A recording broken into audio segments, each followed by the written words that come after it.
Hey everyone, welcome back to another video. Today I'm going to be doing a Q&A while I clean my tack. I asked everyone on Instagram what questions you guys wanted answered, and I've got them here on my phone and I'm going to answer them for you.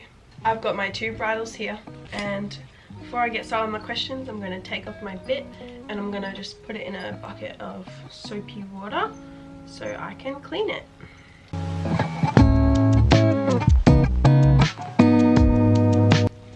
Okay, so the reins are no longer attached to my bridle. These don't need much cleaning because they're like nylon or cotton or whatever that is. So they're just going to go over there. And I'm going to take apart my bridle. So the first question is goals with Grover. So at the moment, my goals are just really doing flat work and pole work at the moment.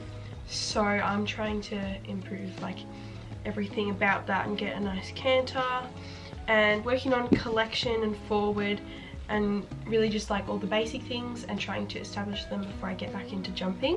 So my goals around that would probably be to just establish like basic flat work that I can then use in my jumping, you know, forward, canter, contact and all of those things. One thing you wish you could change about Grover.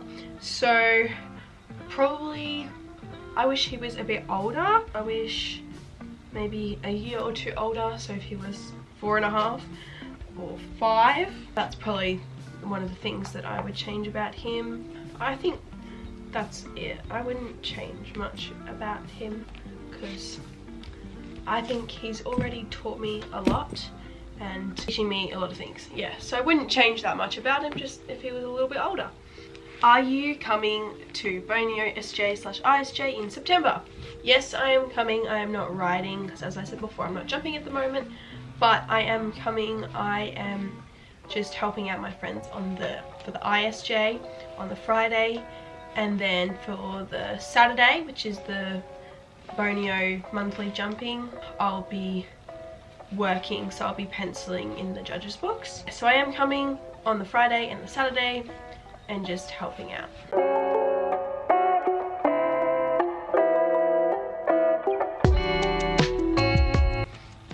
Favorite thing about Grover? My favorite thing about Grover is how honest he is, and he's pretty willing as well, so he will pretty much give anything a go.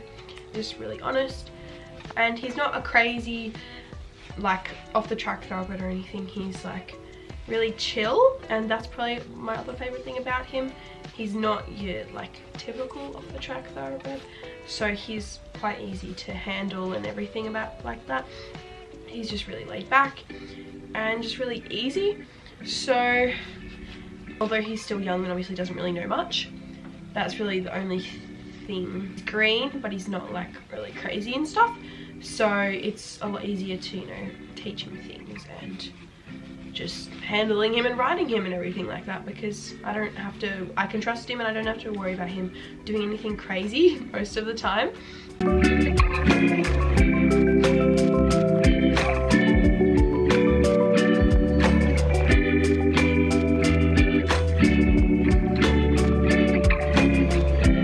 The next question is favorite matchy saddle pad or set on Grover. My favorite saddle pad that I own is my emerald green equestrian Stockholm saddle pad, but I don't have any like matchy for that. I've just got the saddle pad. But I do have, and I really like my dressage Lemieux, I think it's Sage saddle pad, and then I have the matching base layer, and I really like that. It's really pretty and I love the colors, so that is probably my favorite matchy on him. And then but then I think my favorite saddle pad is my equestrian Stockholm emerald one.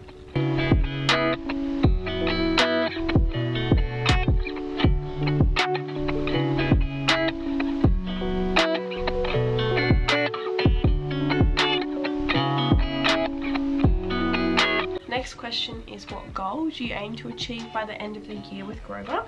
By the end of the year, I'd probably say, like I said before with my goals, achieving like nice flat work and contact and connection and start jumping, because in December I would hopefully like to be competing again.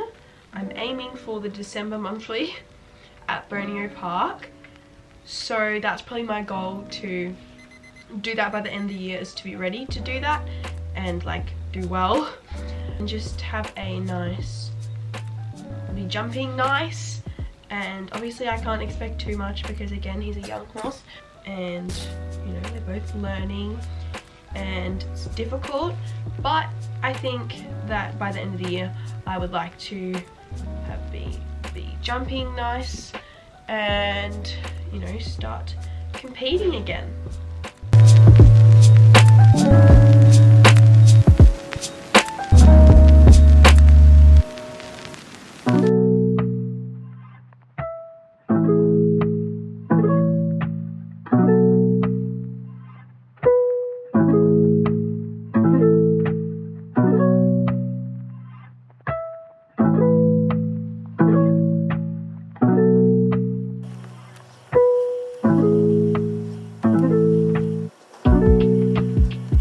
That is my first bridle done.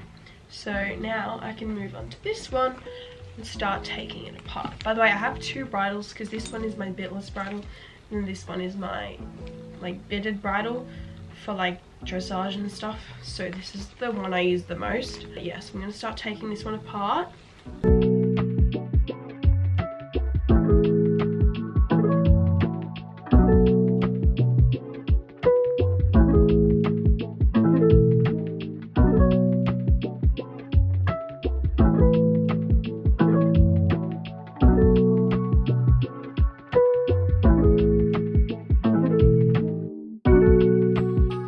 Okay, so my next question is, why are you selling your saddle?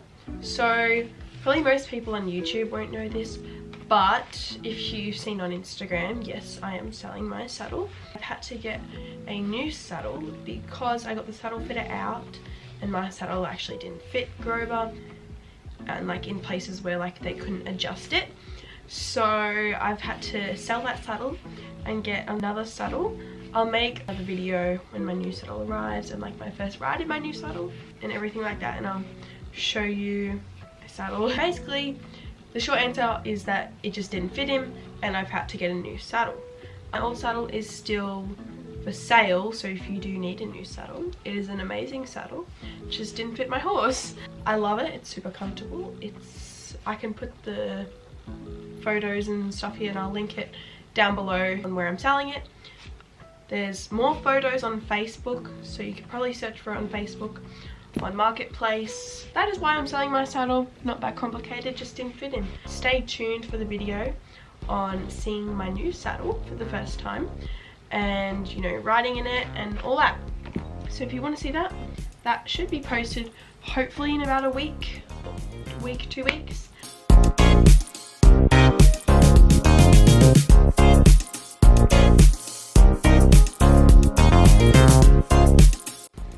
Next question is, what is your dream job? For the longest time my dream job was to be a vet, equine vet, but that's not really my dream job anymore. If I really think about like dream though, I think it would be like a professional eventer or show jumper. I would really love to do that.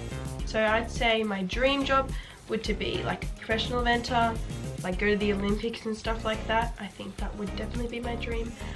But a little bit more realistically, I think I would just like to be a horse trainer or something to do with horses, obviously.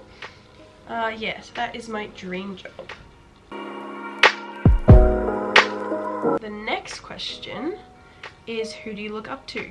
There is lots of people that I look up to internationally and in Australia. Smaller people like Megan Elphick, or bigger people like Jack Whitaker or Joe Stockdale, Alicia Burden, and like in Australia, Amanda Ross, and yeah, just people like that. Piggy French. I'd say those are the people that I look up to. I think they're all amazing riders. Okay, the next question is how long have I had Grover for? I've had Grover for nearly 5 months. It'll be 5 months on the 20th of August. I will do something for 6 months. I don't know what yet. If you have any suggestions, feel free to put them in the comments below. But I am hoping to do something for our 6 months. So I've had him for 5 months. Next question is, why do you ride bitless? I ride bitless because I think a lot better than riding with a bit. Nose is a less sensitive place than the mouth. The mouth is very sensitive on a horse, and I think that it can be just a lot softer. It can be worse, obviously anything can be worse. I think that there's a lot of research that's gone into it, and bitless in my opinion is just a lot better, and you can do everything bitless that you can do with a bit. But I still ride in a bit sometimes, as I can't compete bitless for dressage. But when I ride, I cannot feel a difference, bitted or bitless, except for the fact that he's more comfortable bitless. I just think that it is better for them. But obviously, as I ride in a hackamore, hackamores can be worse than just say something like the bit I use, which is all wet now, but something like that. Hackamore can be a lot worse. Unfortunately, with the rules, competition rules, you have to have a hackamore. So depending on how you ride and how soft your hands are, it could be worse than just a plain snaffle bit. But I have it on a setting where it is pretty much a side pull. It still has that tiniest bit of leverage that doesn't really do anything, just so that it's legal to compete in. That is why I ride bitless. I really love riding bitless and I enjoy it. And I think it's something worth trying for everyone. Obviously it's not going to work for all horses, which is fair enough. That's expected with anything. Not everything will work for every horse. But yeah, that is just my personal opinion on why I ride bitless. Okay, I have now finished cleaning all my tack. I just have to put it back together. The last question is, what are my goals for YouTube? It's difficult to post regularly on YouTube because it's hard to find what content people will like, and then filming it and editing it and everything, it takes a lot of work.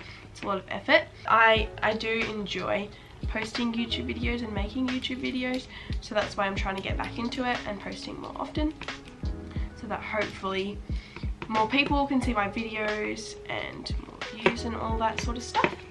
So yeah, that is just what I'm hoping for with YouTube. I don't really have any goals with like subscribers or anything like that. I would just like to get my views up and good content out and just posting what people want to see. If you do have suggestions, I love seeing suggestions in the comments because it really helps me see what everyone actually wants to watch. It's really helpful.